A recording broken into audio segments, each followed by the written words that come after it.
नमस्कार, मी महाबळेश्वर ट्रेकरचा सदस्य आहे. माझं नाव सौरव साळेकर, क्षेत्र महाबळेश्वरला राहतो. इथं स्टेशनपासून साधारणतः 500 ते 700 फुटावर खाली 2 बॉड्या होत्या, 2 मृतदेह होते.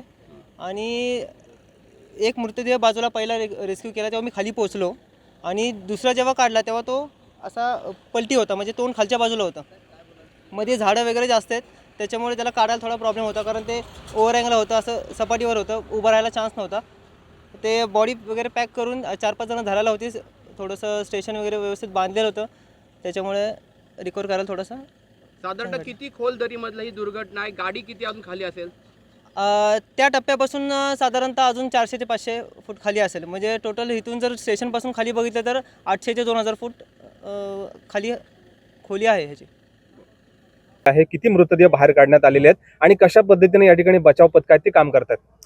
सद्य परिस्थितीमध्ये 8 जे युवक होते ते हरणे बीचवरून त्यांच्या मूळ गावी सातारा येथे जात असताना काल सकाळी पहाटे 5 ते 6 वाजताच्या दरम्यान हा अपघात झालेला आहे. सद्य परिस्थितीमध्ये 8 डेड बॉडीज आहेत, ते आपण आयडेंटिफाय केलेले आहेत. त्यापैकी 2 डेड बॉडीज आपण ताब्यात घेऊन त्या शवविच्छेदनाकरता पोलादपूर सरकारी रुग्णालयात पाठवण्यात आलेले आहेत.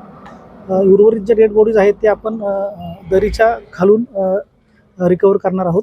आत्ता सद्य परिस्थितीला प्रतापगड ट्रेकर्स, त्याच्यानंतर महाबळेश्वर ट्रेकर्स, त्याच्यानंतर रोह्याचं सह्याद्री रेस्क्यू फाउंडेशन, महाडचं एक रेस्क्यू फाउंडेशन आहे, असे 4 रेस्क्यू फाउंडेशन्स काल रात्री 10:30 वाजल्यापासून सलग रेस्क्यूचं काम करत आहेत आणि इतर डेड बॉडीज आम्ही रिकवर करत आहोत. साधारणतः किती अपघातामध्ये एकूण याच्यामध्ये 4 पथकं जी आहेत, महाबळेश्वरची, पोलादपूरची आणि महाडची अशी रेस्क्यू टीम काम करत आहेत. सदरचा अपघाताचं प्रथमदर्शनी कारण असं वाटतं की आम्ही जी माहिती घेतली मृतांच्या नातेवाईकांकडून, शुक्रवारी रात्री हे सर्व साताऱ्यावरून महाडला हरणे बीचला, रत्नागिरीमध्ये हरणे बीचला पर्यटनासाठी गेले होते. त्या ठिकाणी शनिवारी सकाळी पोहोचल्यानंतर शनिवारी दिवसभर ते त्याच ठिकाणी होते. शनिवारी रात्री उशिरा म्हणजे रविवारी पहाटे 2:30 वाजता ते पुन्हा हरणे बीचवरून साताऱ्याच्या दिशेने जात होते.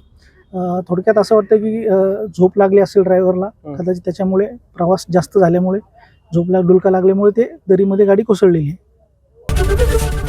एबीपी माझा, उघडा डोळे बघा नीट.